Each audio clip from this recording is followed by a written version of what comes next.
여러분 안녕하십니까. 쾌도남마 이현우입니다. 리포트 주한미국 대사 테러로 북한 신났습니다. 명수를 끊어놨어야 했다. 이런 조직 폭력배나 입에 담을 내용을 스스럼없이 내뱉고 있습니다. 한편 리포트 대사 해군 특수부대 네이비실 출신으로 밝혀져 화제입니다. 네이비실은 이슬람 테러 지도자 오사마 빈 라덴을 사살했던 부대입니다. 참전 용사를 존경하는 미국 문화, 우리를 돌아보게 만듭니다. 잠시 후 살펴보겠습니다.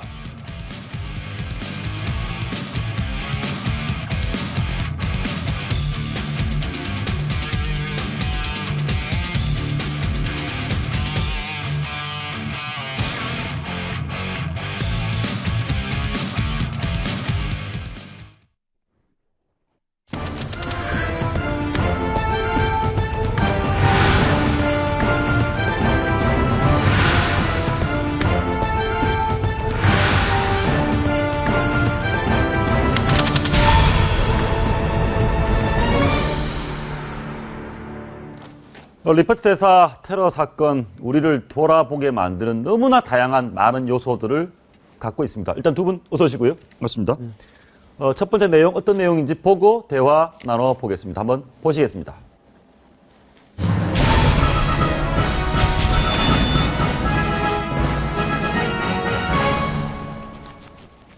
테러범 김기종과 관련해서 가장 의아한 얘기가 하나 있습니다.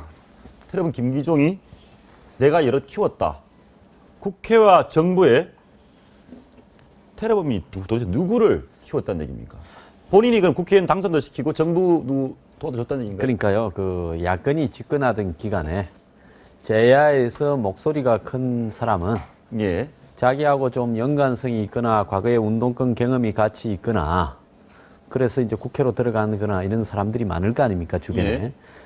그리고 정부로 들어간 사람도 있을 거고요. 이런 사람들에 대해서 아주 그냥 우월감을 느끼면서 그 사람들을 갖다가 그냥 마음대로 부려먹거나 또 부탁도 하고 각종 이 금전적인 어떤 후원이라든지 예. 행사에 동원하는 이름을 또 대신 올린다든지 이런 예. 일들이 비일비재하게 있었죠. 예. 근데 이제 그런 부분들을 갖다가 예를 들어서 제야에 있다가 정치권에 들어와서 그러면서 이제 이 정부에 들어가거나 국회의원을 하는 이런 사람들이 과거에 이제 동지의식이나 또 어떤 부채의식, 자기들은 좀 출세해서 올라왔고 저 사람들은 아직도 군대에 고생한다. 이런 시각 때문에 차단을 하지 못하고요. 질질 끌려다녔죠. 그러니까 정치인들이 오히려 저런 사람들한테 끌려다녔다. 네. 근데 국회 정론관은 뭐 하는 데입니까? 국회 정동관은 이제 정식 기자 그 브리핑 룸이죠. 아니, 대한민국 국회 정식 기자 브리핑룸을 김기종이 마음대로 왔다 갔다 할 수 있습니까? 아닙니다. 그건 절차에 의해서 국회의원들이 신청을 해서 신청한 절차에 의해서 소정의 절차에 의해서 시간별로 다 배정을 해요. 예. 그렇기 때문에 김기종이 이제 자기가 키웠다는 그런 국회의원들이 나중에 국회의원이 되니까 예. 그 국회의원들이 이제 그 정동관을 발표하는 걸로 시간을 잡으면 이제 김기종 씨가 가서 발표를 하고 그렇게 해서 예. 이제 우리 화면에 이종걸 의원도 나오고 오상호 의원도 나오고 그렇습니다. 그다음에 이제 김경엽 의원 같은 경우에는 이제 그 대학 선후배 때부터 저기 지금 국회의원이 지금 이 사람 말하게 만들어주고 영상이 나오는데 옆에가 예예 아니, 이종걸 그런 일이 의원 예. 그거 하나 물어보겠습니다. 지금 김기종 저 범인이 과거에도 수많은 폭행, 테러 전과가 많은 사람 아닙니까? 그리고 그렇습니다. 운동권 내에서도 사람하고 눈도 못 마주친다면서요. 그렇습니다. 저런 이상한 사람 어떻게 저렇게 국회에 넣어줍니까? 아무리 그래도 그렇죠. 그러니까 지금 제가 봐서는요. 김기종 씨에 대해서 유별나고 특수하게 나 폭력적이었고 난폭하고 정신이 불안정하고 과격하다라고 만드는 분위기가 있는 것 같아요. 저는 그러지 않았다고 봅니다. 왜냐하면 저 사람이 이 운동권 안에서 보편적이고 대중적인 제야의 지도자.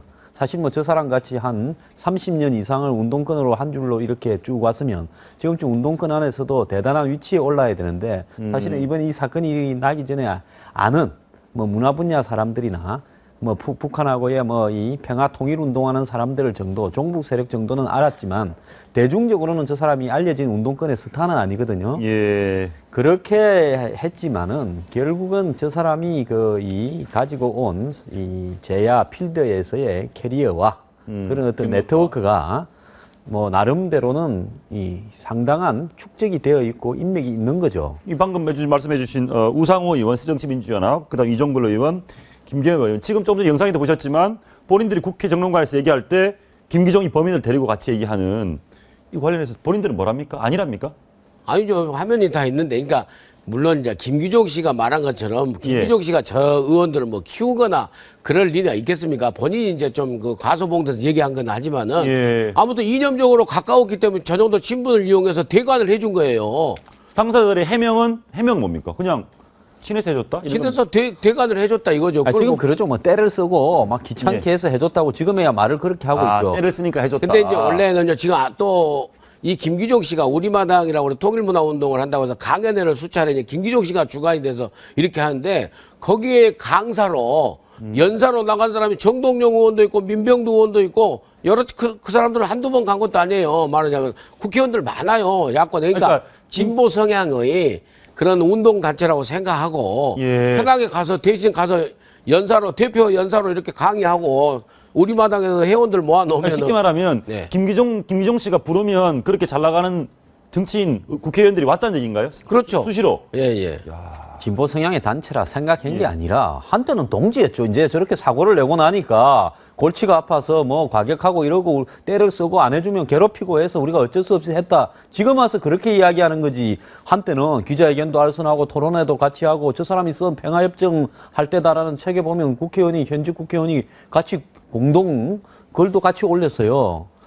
그리고 뭐 예를 들어서 행사 같은데 지원도 해주고 안 했겠습니까? 아니, 만약에 지금 두 분 말씀을 들어보면 김기종이라는 저 사람이 이를테면 정치인들하고 친분이 있다가 한쪽에 친한 사람이 정권 잡았을 때 뭐 비례대표로 국회의원도 할 수 있었고 그런 얘기네요.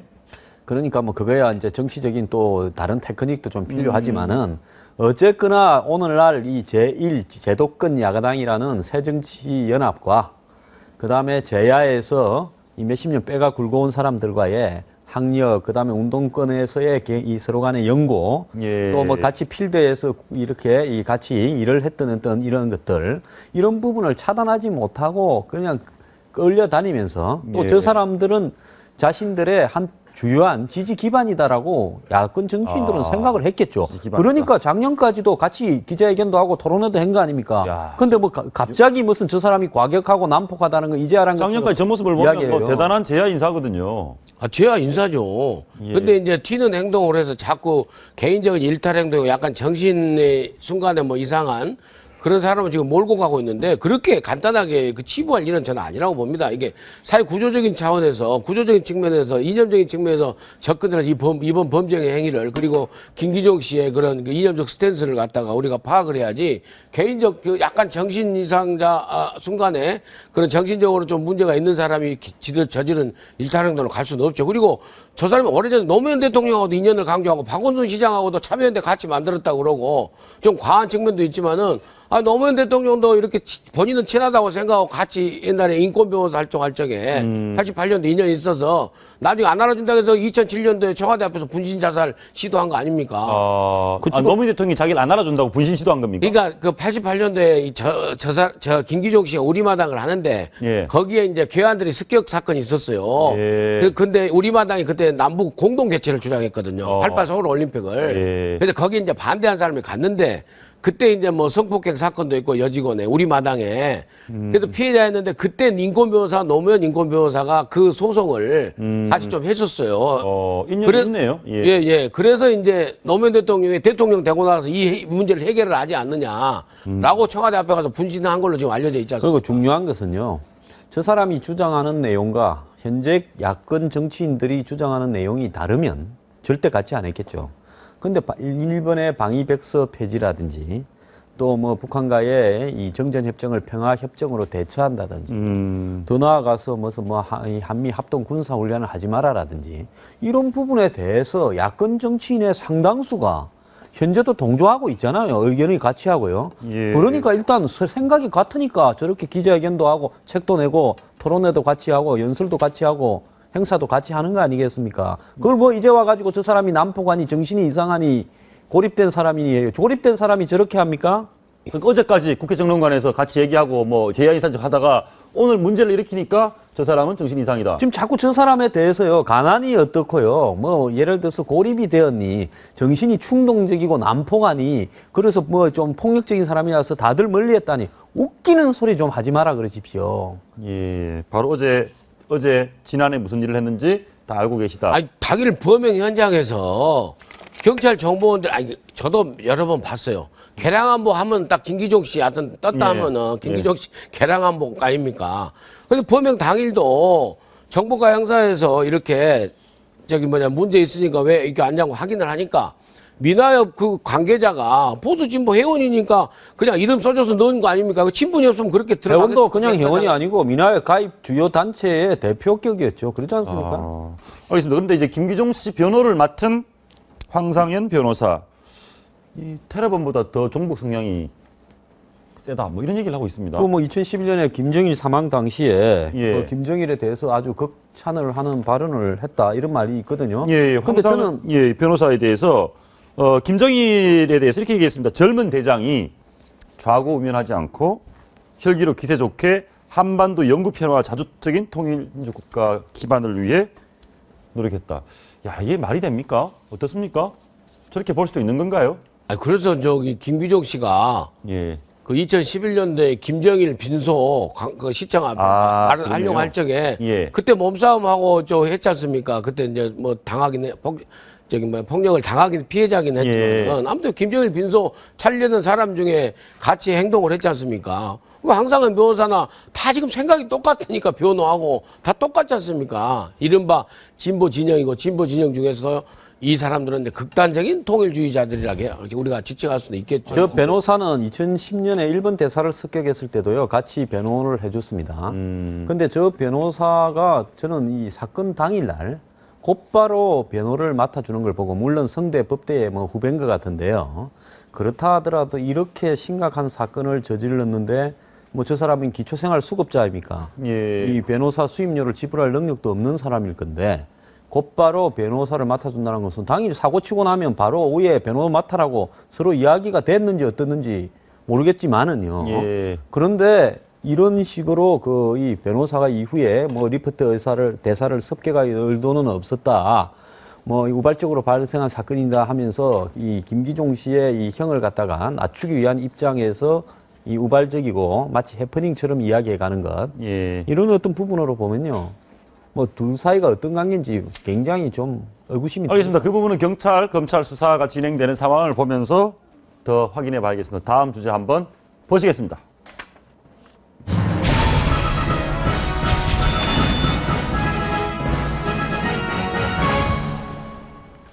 리포트 대사, 피습을 당한, 테러를 당한 리포트 대사의 의연한 대처가 온 국민으로부터 환영을 받고 있는 굉장히 고맙다는 얘기를 많이 듣고 있습니다. 근데 이분이 미국 해군 특수부대 네이비실 출신이다.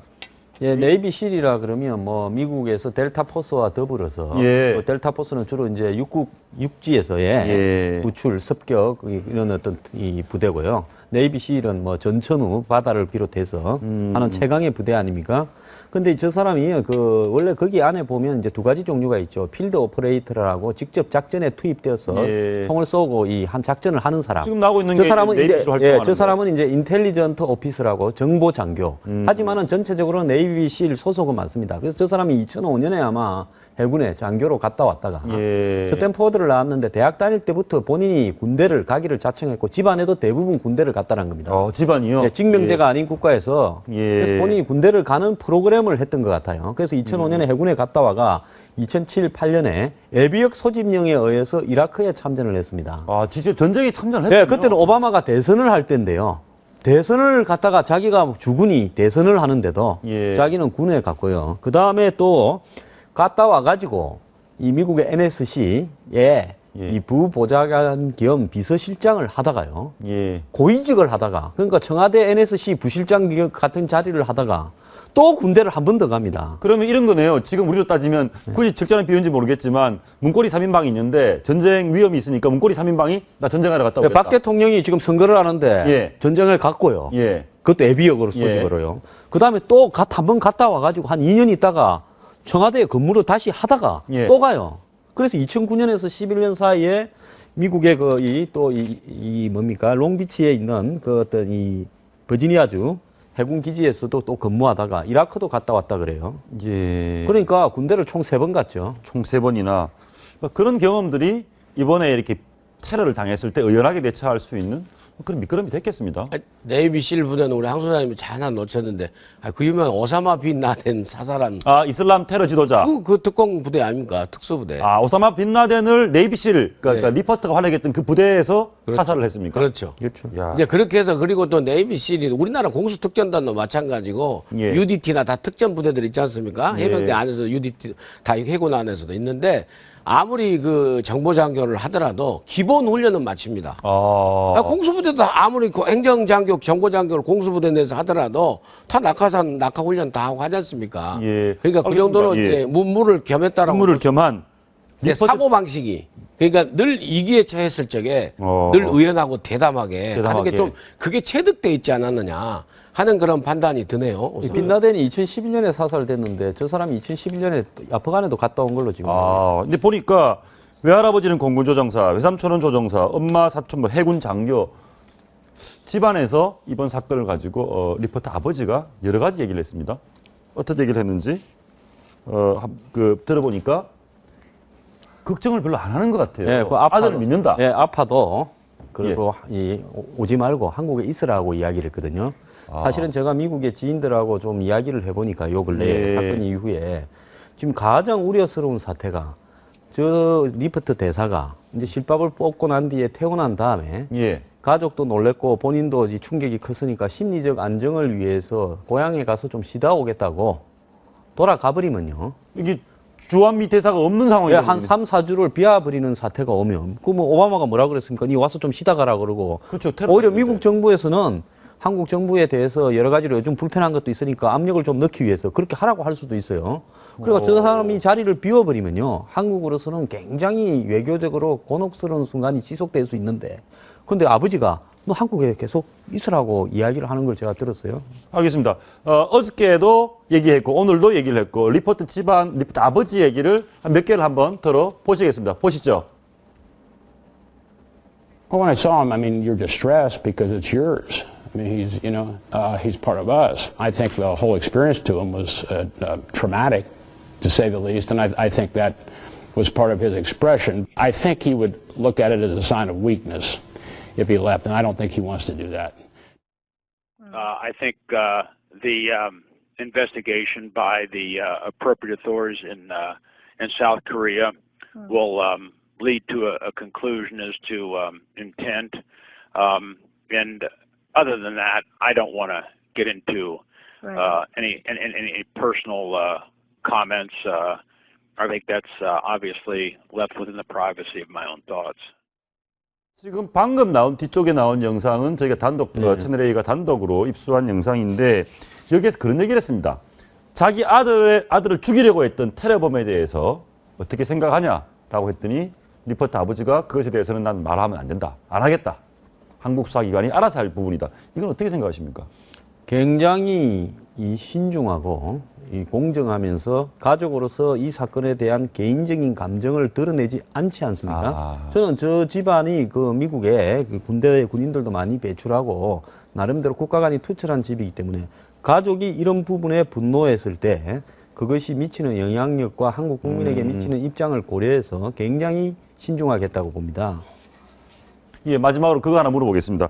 제가 확인을 해보니까 미국에서는 참전 용사, 실제 또 군인, 장군, 직업군인 출신이 대통령도 여러 명 있습니다. 테일러 대통령, 그랜트 대통령, 루즈벨트 대통령, 아이젠하워 대통령. 국가를 위해서 전쟁에 참여한 사람을 존경하는 미국 문화. 우리는 상대적으로 좀 부족한 것 같습니다. 그 부분에 있어서 한 말씀 주시죠. 미국으로 움직이는 힘이요. 미국이 우리가 영화를 보고 실상생활에서 보면 장관과 밑에 부하 직원, 그다음 대통령한테도 헤이 미스터 프레지던트 하면서 이렇게 발 꼬고 앉아서 얘기하니까 아무런 질서도 없는 것 같죠. 그렇지 않습니까? 엄격하게 하이라키, 위계 질서가 엄격하고 그 질서를 지키는 그 근본이 미국 사람들의 애국심입니다. 애국심. 애국심. 예, 어디 가면은 미사일 이름이 패트리어트 미사일이에요. 또 나우루 대통령이 지금 아이젠하워 대통령 전부 다 국가를 위해서 전쟁 참여했다가 그렇죠. 아이젠하워 대통령, 루즈벨트도 다 유명하지 않습니까? 예. 그러니까 지금 그 징병제가 아닌 모병제 나라에서 미국에서 국가를 위해서 목숨을 바쳤다라는 것은 이 마을의 영광이고 그 지역의 영광입니다. 제가 그 영화를 지금 제목이 기억이 잘 안 나는데요. 이라크 전쟁에 갔다가 전사한 장병을 갖다가 공항에서부터 공항 시신을 인솔하는 예. 그래서 장례식까지 데려가는 한 장교의 이야기를 갖다가 다룬 영화를 봤는데요. 길에 지나가니까 그 트럭들이 전부 서서 경적을 울리고요. 그 장교가 죽은 그 이라크 장병의 시신이 지나가는 주변에 그 주민들은 전부 다 경례를 하고요. 고향에 가니까 그 마을 전체가 거의 공휴일처럼 돼서 조기를 걸면서 거의 대부분의 사람들이 장례식에 나와서 참석하면서 마을을 위해서 자랑스럽게 생각한다고 이야기를 해요. 알겠습니다. 오늘날 미국 사회를 지탱하는 힘이 그런 것이라고 봅니다. 우리도 그 부분은 좀 배웠으면 좋겠습니다. 오늘 말씀 고맙습니다.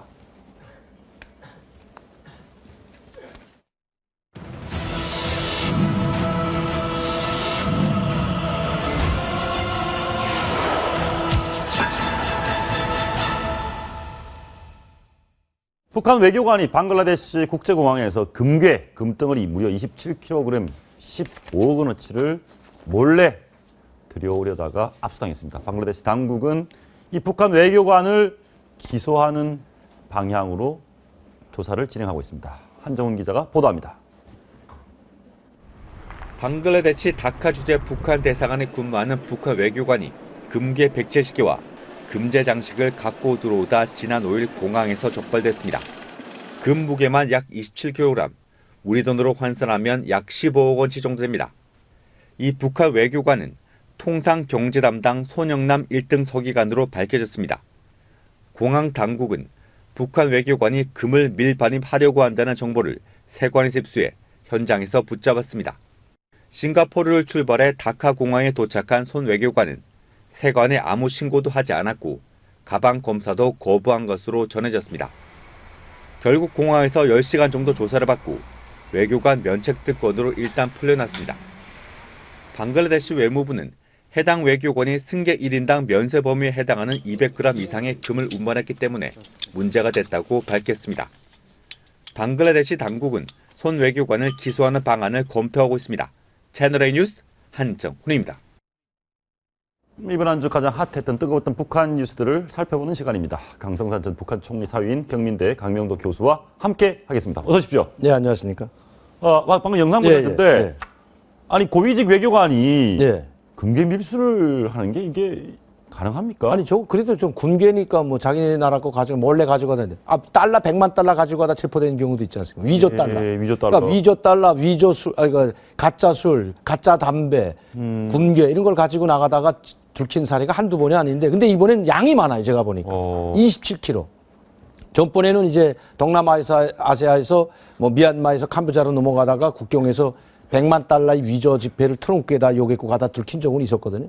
아니 근데 뭐 공식 근데 외교관들이 저런 범죄를 아니 북한은 하면 외교관이 다 저런 장사하는 사람들이라고 보면 됩니다. 왜냐하면 공식적으로 지금 모든 무역이라든가 이게 다 막혔기 때문에 외교관이라는 건 외교 요건을 가지면 면책 특권을 가지고 있잖아요. 그러니까 짐공사 안 받지 않습니까? 이게 행랑 외교 행랑이라고 해가지고 그러니까 이걸 이용해서 많이 하는데 이번에 어떻게 방글라데시에서 제대로 잡아냈네요. 그러니까 방글라데시에서 잡혔으니 그렇지 안 잡힌 사람은 또 얼마나 많겠냐 하는 거죠. 비정상적인 그거 나라로 항상 보이는? 그러니까 외교관들은 외교 행랑을 이용해가지고 김정은이 사치품 들여가고 이자처럼 군계를 보니까 북한이 생산한 것 같습니다. 조잡하잖아요. 예. 찍은 것도 그렇고 북한에서도 금을 생산해가지고 이제 공식적으로 팔지 못하니까 저렇게 외교 행랑을 가장해가지고 외교 행랑에다 외교관 요건을 내줘가지고 장사한 사람들이 그렇군요. 네, 많습니다. 비정상적인 북한의 비정상적인 모습 오늘 첫 번째 얘기입니다. 야, 참 어떻게 이런 얘기를 할 수 있습니까? 조직 폭력배도 아니고 이번 리퍼트 대사 테러를 당했는데 명줄까지 끌어놨어야 했다. 어떤 말을 했는지 저희가 한번 들어보고 대화 나눠보겠습니다. 들어보시죠. 5일 남조선 주재 미국 대사 마크 리포트가 서울 종로구에서 열린 한 강연회장에서 남조선 시민단체 성원으로부터 징벌을 받았습니다. 반전 평화를 주장하는 시민단체인 우리마당 대표 김기정은 리포트에게 불의에 달려들어 남북은 통일되어야 한다. 전쟁을 반대한다고 외치며 그에게 정의의 칼세례를 안겼습니다. 예, 그런데 참 이런 말을 명줄까지 끌어놨어야 한다. 그러니까 이게 지금 이수용이라는 사람이 지금 외무상 아닙니까? 그렇습니다. 제네바 스위스 제네바에 가서 지금 유엔 인권위원회 참여해가지고 지금 자기네가 인권 뭐 탈북자들이 인권에 대해서 거짓말을 했기 때문에 북한 유엔에서 결의된 인권 문제는 철회돼야 된다고 하는데 인권 결의안이. 그런데 이걸 보십시오. 지금 이중적인 플레이 아닙니까? 아니 명질까지 끊어놔야 한다. 아니 외교관입니다. 이건 취해복권적인 예. 대사라면 그 나라를 대표하고 있고 전쟁이 일어나더라도 그 대사는 추방하면 추방이지 체포도 못하는 그런 면책 특권을 가지고 있을 법한 취해복권적인 존재인 대사를 명줄까지 끊어놔야 한다는 게 이게 인권, 그냥 일반에 대한 인권 문제는 이것만 보더라도 북한이 얼마나 이중적 행태를 보여주는지 알만하고요. 그리고 제가 봐서는 이번에 예. 프랑스에서 테러 일어났을 때 즉각적으로 그 다음날 성명 발표한 게 그 어떤 테러도 용납해서는 안 된다고 발표했거든요. 자기네가 예. 테러 국가가 아니라는 걸 보여주려고. 그 이제 국제사회에 자기네도 이제 테러는 반대한다는 입장을 보여줌으로써 테러 국가, 테러 지명제 이렇게 그 이제 벗어나려고 하는 그런 거는데 예. 이번에는 이게 완전히 이판사판 같습니다. 제가 보니까. 예. 그러니까 미국 애들은 지금 이 말뿐만 아니고 미국을 갈기갈기 찢어 죽여야 된다고까지 이야기하는 입에 담지 못할 이야기를 조선중앙통신뿐만 아니라 지금 TV입니다. 저거는 TV. 전 세계 나가는 TV로 지금 종이의 칼이라고 하고 명줄까지 끊어놔야 한다고. 우리 민족끼리 인터넷 사이트뿐만 아니고 조선중앙통신 그다음에 대변인 성명 지금 온 미디어 노동신문회까지 계속해서 지금 이걸 싣고 있는데 이런 차마 입에 담지 못할 말을 계속하게 만드는 것은 김정은 지시입니까? 누구 지시? 이거는 오직 김정은이 지시 없으면 이런 말을 못 하거든요. 아, 프랑스에 이제 그래서 제가 신뢰를 들은 것이 프랑스에서 테러가 일어났던 것도 김정은이 지시해서 빨리 그게 대비해가지고 우린 테러 국가 이미지를 벗어나라고 지시를 하니까인 거 아닙니까? 이런 말을 하려면 미국에 대한 이런 말을 하려면 또 이런 지금 민감한 시기에 지금 예. 국제사회가 지금 아주 지금 민감한 떠들고 있고 지금 집중적으로 지켜보고 있지 않습니까? 온 전용이 다 서울을 지금 그 집중적으로 바라보고 있는데 이 말을 했다는 것은 갈 때까지 가겠다는 거 아닙니까? 지금 화면에 나오는 게 지금 북한 노동신문입니다. 예. 웅당한 징벌이라고까지 할 뿐만 저기는 애국적 인사, 용적 행동이라고 하면서 명줄까지 끊어놨어야 한다는 이 말은 뭐냐면 여기 있는 정북이라든가 북한을 추종하는 세력들에게 끝까지 싸우라는 그 암묵적인 계속해서 선동을 하는 김정은이가 우리 대한민국에 있는 일부 불온 세력들에게 불온 세력, 정북 세력, 여기 있는 고정간첩, 뭐 이제 그 친위 세력이라고 하는 그 체포돼서 지금 재판받는 사람도 있잖아요. 그런 세력이 얼마나 많았어요. 뭐 추가 테러를 해라. 뭐 이렇게. 그렇지. 추가 테러를 끝까지 하라는 암묵적인 지시라고 보거든요. 암묵적 지시다. 예. 근데 저런 방향의 얘기들이 혹시 내부용은 아닙니까? 북한 아닙니다. 주민들은 이거는 내부용 아니죠. 이런 걸 어떻게 내부용으로 씁니까? 이거는 전 세계에다 대고 전쟁 선포나 똑같은 건데. 미국 대사를 죽이라고 선동하는 거 아닙니까? 이거는. 예. 그 나라에 대한 전쟁 선포나 똑같은 거 아니에요. 어이가 없습니다. 이미 전쟁 선포를 했다고 봐요. 핵으로 이수용이가 제네바에서 무슨 이야기를 했습니까? 우리는 때리겠다, 핵으로 선제 공격할 준비가 되고 선제 공격할 수 있다 이렇게 이야기했잖아요. 이러는 과정에서 이게 나왔기 때문에 김정은이가 아주 돌아도 한참 돌아온 모양입니다. 이 이야기 때문에 아마 북한은 인권이 전혀 인권이라는 말조차가 없는 나라는 걸 자기네 스스로가 보여줬다고 생각합니다. 예, 알겠습니다. 그런 이 이상한 김정은이 요즘 이런 일을 하고 있다고 합니다.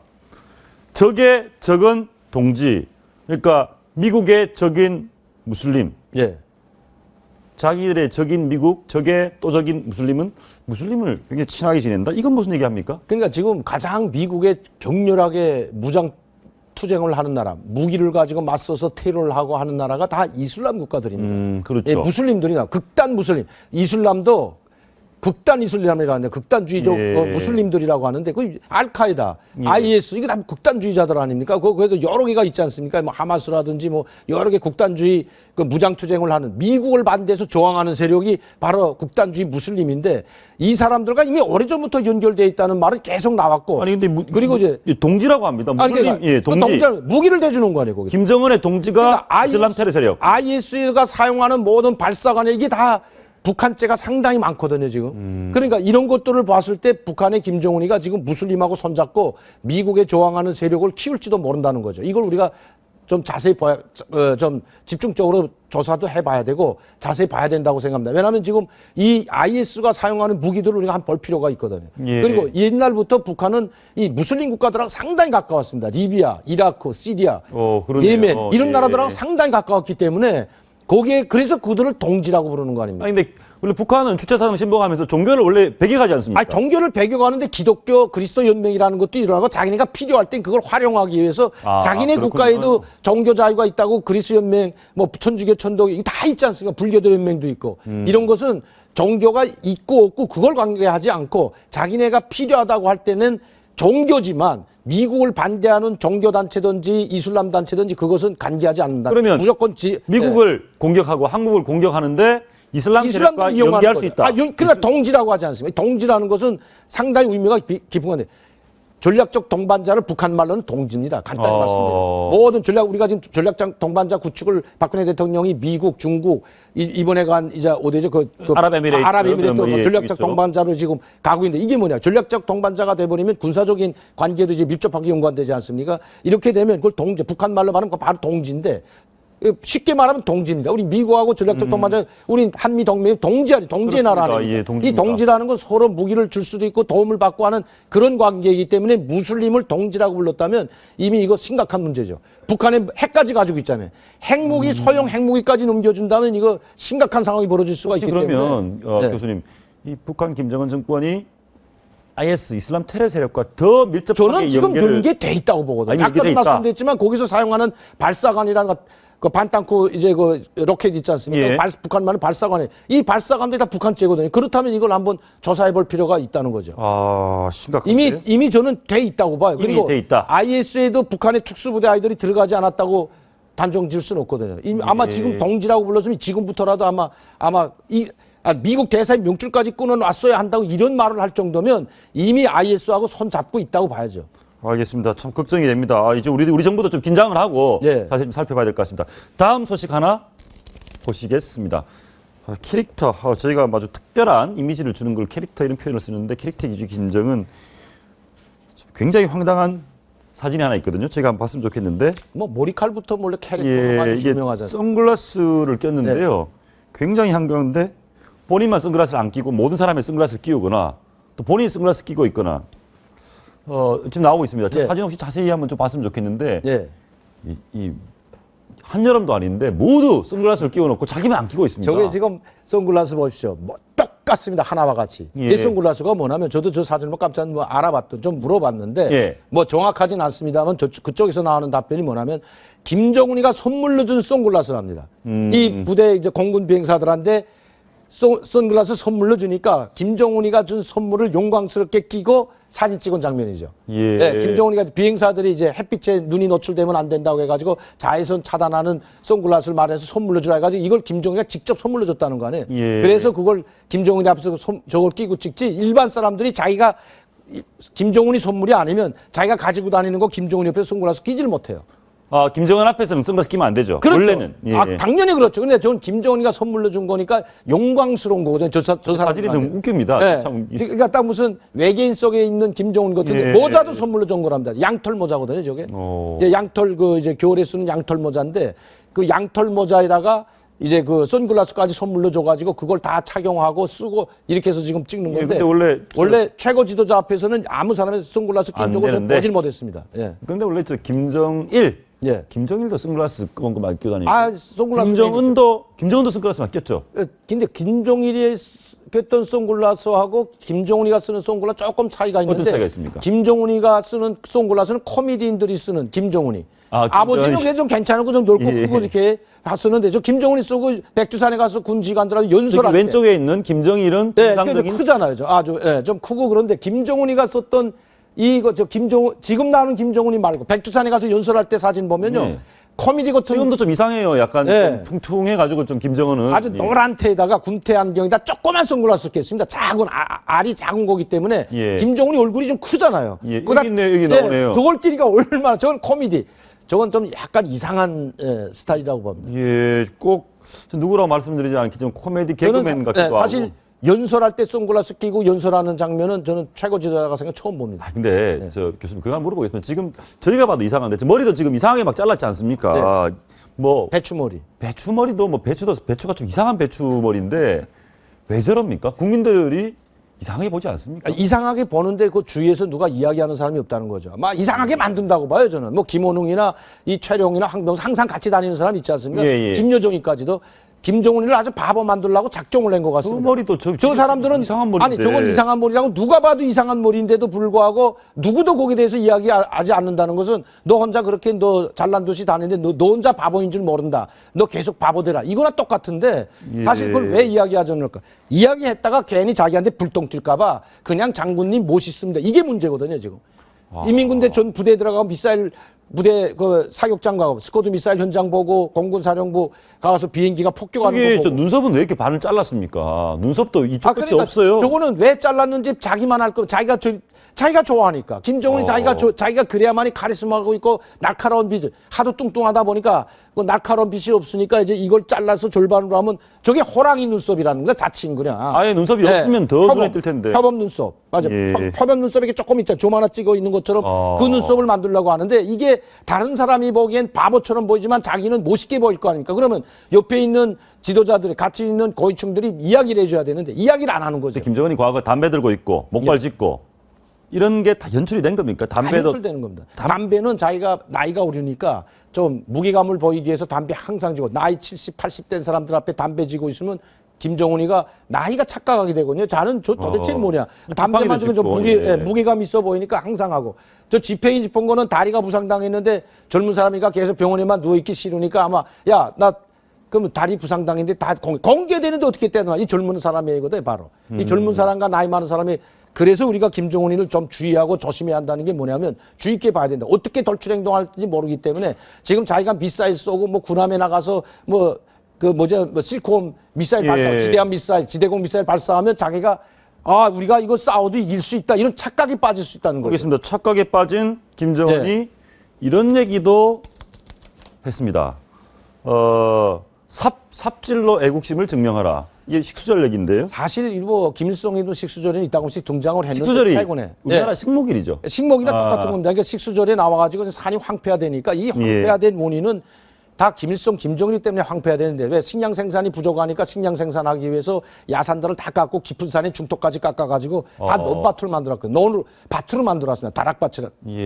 그러다 보니까 저렇게 황폐되는데 이제 이거 하기는 상당히 힘듭니다. 북한의 자력으로 이것을 이제 산림을 수림으로 만든다는 것은 상당히 힘들고요. 그러니까 자기가 직접 나서서 그 하는 걸 모습을 보여줬는데 이걸 제가 보니까 박근혜 대통령이 작년도인가요? 식목절에 가가지고 삽을 이렇게 떠서 나무 심는 모습 보니까 자기가 그냥 삽을 가지고 이렇게 서 있어도 되는데 그 뚱뚱한 배를 가지고 굽혀서 한 삽을 뜨는데 저렇게 힘들어하는 거를 보여줬으니 얼마나 그러니까 김정은이가 정상적인 건강 상태가 정상적이 안 된다고 이번에 한 삽도 뜨기 힘들어가지고 저렇게 막 얼굴이 퉁퉁 부은 것 다시 시뻘개지는데 나무를 쓰다듬고 있기도 하고. 네. 그런데 김정은이 북한 주민에게 나무를 심어라라고 얘기를 하면 경제적으로 여유가 없는 주민들이 나무 묘목은 어디서 구합니까? 묘목은. 나무도 묘목을 이제 이거는 지금 중앙식물원이라고 있습니다. 평양에 중앙식물원 대성산에 중앙식물원이 있는데 여기서 이제 묘목을 해가지고 또 북한에도 이제 뭐 산림청처럼 니모프라는 게 있지 않습니까? 그러니까 그런 데서 이제 그 묘목을 심어서 하는데 할 형편이 못 되기 때문에 이렇게 하라 하면 하고 하지 못하는 거죠. 안 하는 게 아니고 못 하는 겁니다. 있어야 하죠. 이게 무슨 어느 평양만 뭐 나무 심는다고 되는 게 아니잖아요. 전국에 지금 산이 다 홀보순 산이 돼버렸는데, 벌거벗은 산이 돼버렸는데, 이 산을 다 나무로 심는다는 건 그 숱한 나무를 재배하고 가꿀 수 있는 용량이 되지도 않고 자금도 없다는 거죠. 자금도 없다. 그러니까 지시 보내야 되지 않습니다. 이번에 한 가지 더 신뢰를 들면, 교복 생산해서 교복을 다 주라고 하고, 뭐, 마치도 그 조선중앙TV로. 그렇습니다. 이번에 새로 나온 교복을 했잖아요. 못 준답니다, 지금 지방은. 있어야 주죠. 그렇군요. 이게 좀 심각한 상황입니다, 지금. 북한의 심각한 경제 위기 어떻게 좀 극복이 될지 다음에 또 한번 얘기 들어보겠습니다. 오 교수님 말씀 고맙습니다. 네, 감사합니다.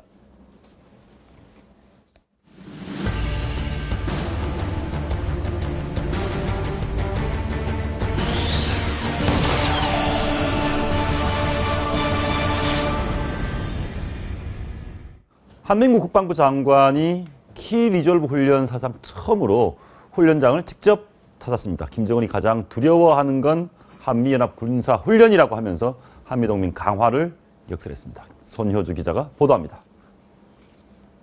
한민국 국방장관이 한반도 유사시에 대비한 키 리졸브 훈련 중 록드릴 훈련장을 처음으로 방문했습니다. 록드릴 훈련은 최윤희 합참의장과 커티스 스케퍼로티 한미연합사령관 등 한미 양국군 지휘부 200여 명이 모여 작전을 점검하는 훈련입니다. 한미연합사령부가 록드릴 훈련장을 공개한 것 역시 처음인데 한미동맹을 공격하는 세력에 대한 경고로 풀이됩니다. 한미동맹이 지금까지 풀이 유지된 것처럼 앞으로도 더욱 강화되고 리포트 대회에서 기술을 당하는 그런 아주 불행하고 유감스러운 일이 일어났습니다. 스케퍼로티 한미연합사령관은 이번 사건이 한국 국민의 감정을 대변한다고 보진 않는다며 한미동맹이 약화되는 일은 없을 거라는 점을 분명히 했습니다. 미 국무부 역시 성명을 통해 한미동맹은 공고하다고 강조했습니다. 테러범을 옹호한 북한에 대해선 확실히 날을 세웠습니다. 그들이 바로 테러 국가인 반인권 국가라는 그런 사실을 잘 아주 몰상식한 발언이라고 나는 생각합니다. 한 장관은 김정은이 가장 두려워하는 한미연합훈련은 한미동맹을 떠받치는 주춧돌이라며 북한이 바라는 훈련 중단은 절대 없다는 점을 분명히 했습니다. 채널A 뉴스 손효주입니다. 네, 리포트 미국 대사 피습을 당하면서 경호가 잘못된 게 아니냐 이런 지적이 많이 나오고 있습니다. 오늘 신인균의 군사 엑스파일에서는 대통령을 비롯한 고위 인사들 경호 어떻게 하는지 알아보겠습니다. 신인균 자주국방 네트워크 대표 나오셨습니다. 어서 오십시오. 안녕하세요. 이번에 경호 또 문제가 많았다 얘기 나오는데 통상적으로 그렇게 대통령이라도 VIP 경호 어떻게 합니까?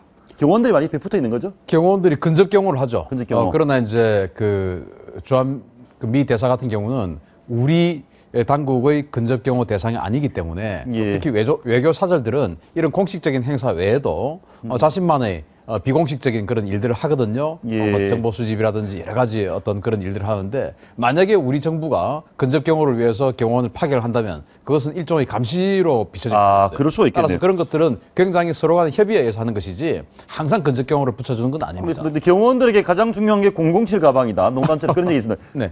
경호원들이 갖고 다니는 007 가방 안에 뭐가 들어있습니까? 이제 대통령 행사 참석 행사에 007 가방 든 분들 좀 보셨을 겁니다. 예. 그 007 가방 안에는 그 두 가지 가방이 있는데. 이건가요?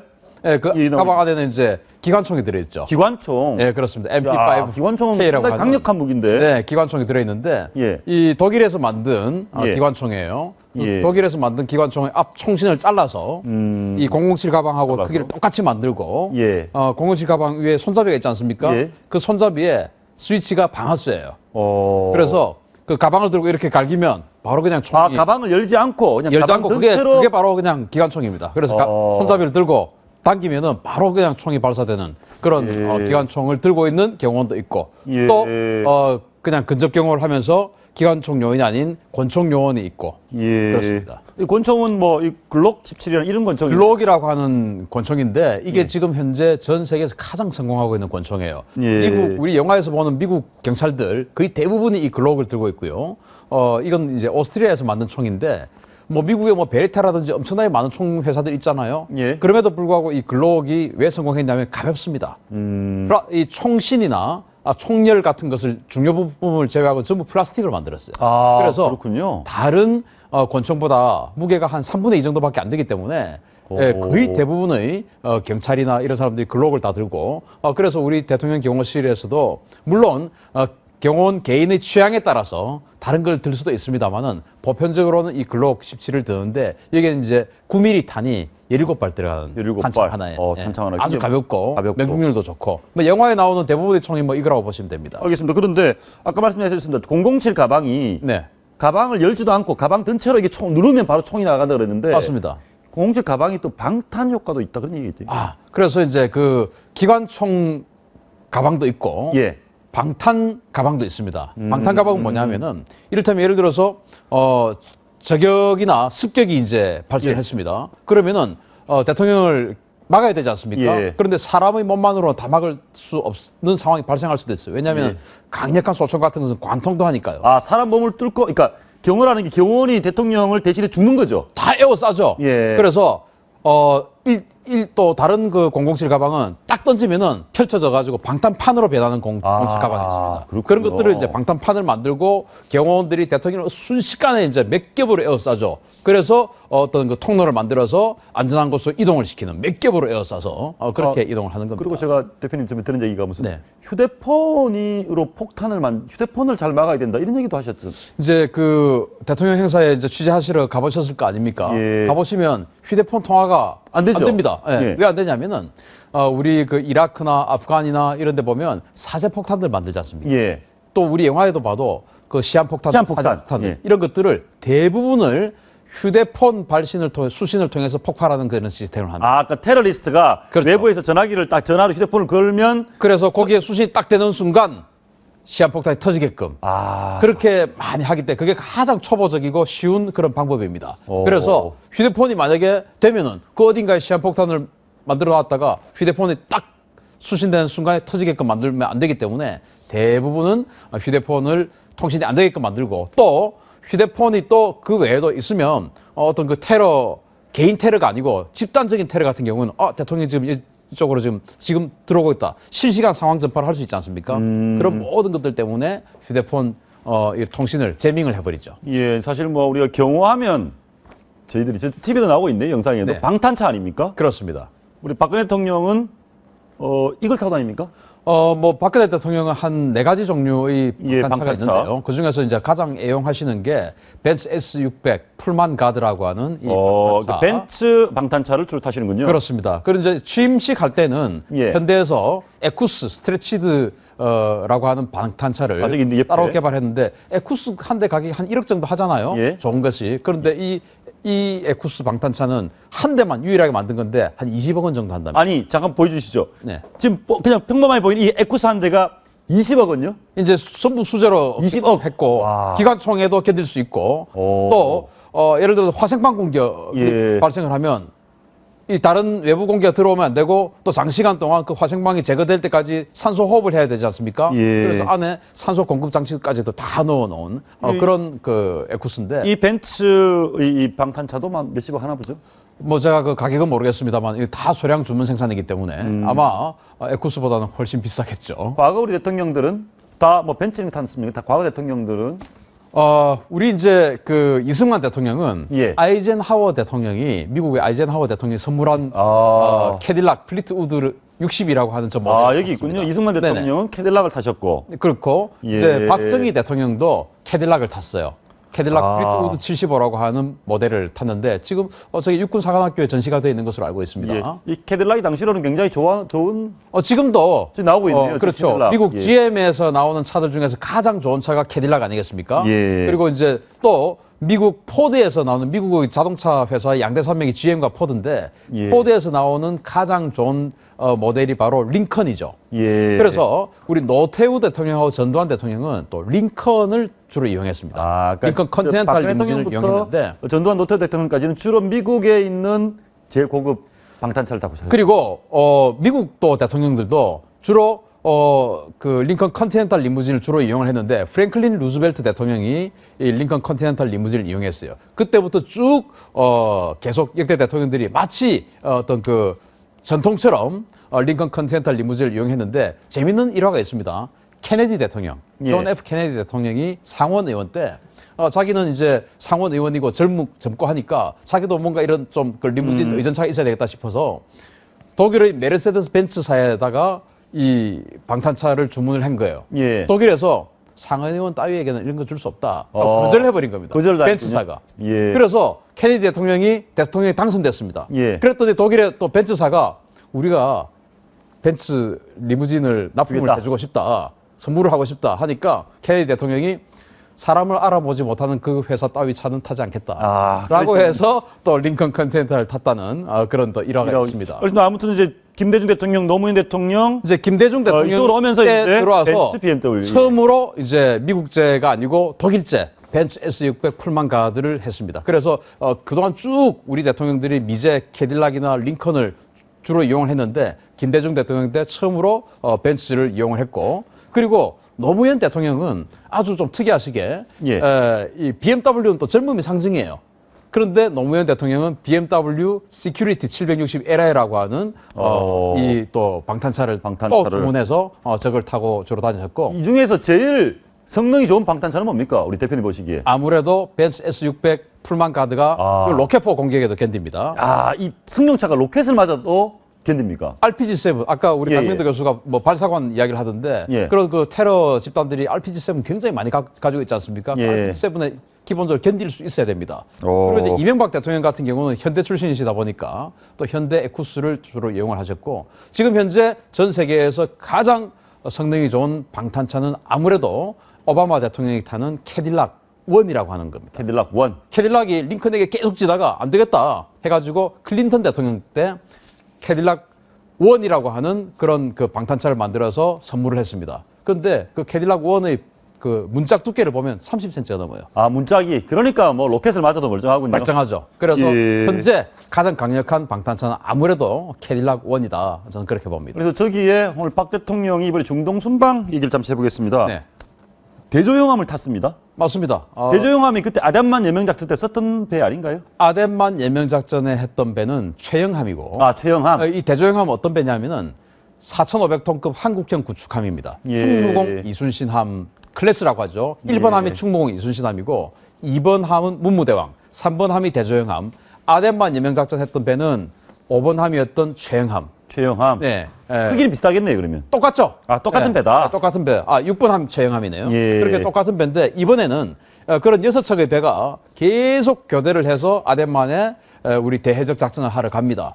아덴만 예명작전이었을 때는 최영함이 갔을 때였고 지금은 대조영함이 가 있는 때인데 이제 우리 대통령께서 중동 4개국 순방 지금 영상 나오는 게 그 과거 당시 아담만 예명작전 당시에 한국 구축함 쓰던 때 영상인 것 같습니다. 최영함이죠. 최영함. 최영함에서 예. 지금 그 K6 기관총을 쏘고 있는 모습입니다. 지금 예. 날아가는 게 K6 기관총의 12.7mm 예.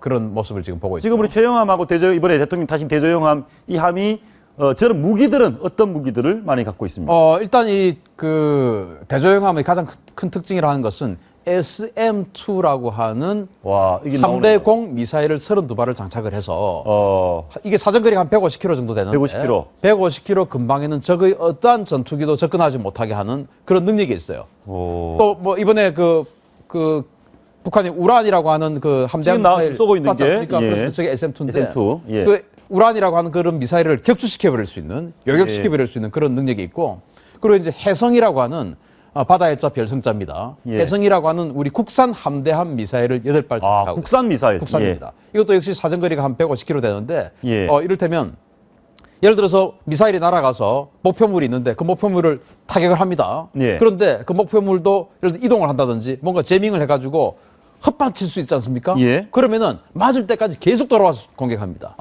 그런 능력을 가지고 있는 해성 함대함 미사일. 예. 그리고 램이라고 하는 단거리 미사일. 이게 이제 21발이 장착이 돼 있는데 예. 이거는 이제 저기 미사일을 발사를 해서 맨 먼저 SM-2가 요격을 합니다. 그런데 SM-2가 실패할 수 있지 않습니까? 예. 그러면 이 램 단거리 미사일은 사정거리가 한 10km 조금 넘는데 이 내로 들어오면 이 램 단거리 미사일이 또 저의 함대함 미사일을 격추를 시키죠. 예. 그런 능력을 가지고 있는 그런 램 미사일입니다. 그리고 뭐 이 홍상어도 뭐 홍상어인가 뭐 붉은 상어인지 모르겠는데 이게 또 국산이라면서요? 국산 대잠 미사일인데 예. 청상어라고 하는 경어뢰가 있습니다. 예. 그 청상어 어뢰에다가 이제 추진체를 붙였죠. 그래서 이제 홍상어라는 이름을 만들었고 이게 한 8발 정도 탑재가 돼 있는 그런 예. 거고 링스 헬기가 이제 2대가 탑재. 예, 이게 링스 헬기 많이 들어본 것 같습니다. 지난번 아덴만 예명작전 때 링스 헬기가 동원이 됐었죠. 링스 헬기가 가서 엄청나게 사격을 했죠. 아까도 보니까 링스 헬기 사격하는 화면들이 계속 나오더라고요. 한번 또 봤으면 좋겠는데. 네. 기관총을 하늘에서 기관총을 계속 쏴주는 예. 그런 역할들을 링스 헬기가 엄호를 했죠. 그리고 이 지금 나오는 게 링스 헬기입니까? 그렇습니다. 이 링스 헬기인데 원래는 잠수함 잡는 헬기입니다. 아. 그리고 대조영함의 가장 이제 북한으로서는 가장 무서운 것이 바로 여기에 한국형 함대지 순항 미사일. 미국으로 치면 토마호크죠. 예. 한국형 저 링스 함대지? 헬기도 네. 가격이 얼마쯤 합니까? 굉장히 커 보이고 멋있어 보이는데. 이 링스 헬기는 뭐 한 350억 정도. 350억. 네, 굉장히 비싼 그런 헬기고. 예. 이 대조영함의 가장 큰 특징이 한국형 함대지 순항 미사일. 미국으로 치면 토마호크죠. 예. 사정거리가 한 1000km 정도 되는 그런 순항 미사일을 6발 정도 장착을 하고 있기 때문에 예. 이 대조영함이 남해에 있어도 동해에 있어도 평양을 언제든지 타격할 수 있는 그런 능력을 가지고 있습니다. 예, 알겠습니다. 우리가 지금 마지막으로 이 대조영함이라든가 이 함에서 굳이 하나쯤 더 강한 무기를 장착했으면 좋겠다. 어떤 무기 필요할 것 같습니까? 저는 대조영함이 조금 아쉽다라고 생각되는 것이 잠수함을 탐지하는 소나가 이 함의 전체적인 성능에 비해서 좀 약해요. 레이더. 소나, 이 잠수함 탐지하는 이제 레이더라고 하는 예. 소나죠. 그 예. 소나를 좀 더 강력한 버전으로 업그레이드 시켜주면 정말 뭐 흠잡을 데 없는 그런 군함이 될 수 있습니다. 알겠습니다. 이 군함의 세계 다음번에도 한번 자세히 알아보겠습니다. 오늘 말씀 고맙습니다. 감사합니다. 토요일 오후입니다. 주말 가족과 함께 편안히 보내십시오. 시청해주신 여러분 고맙습니다.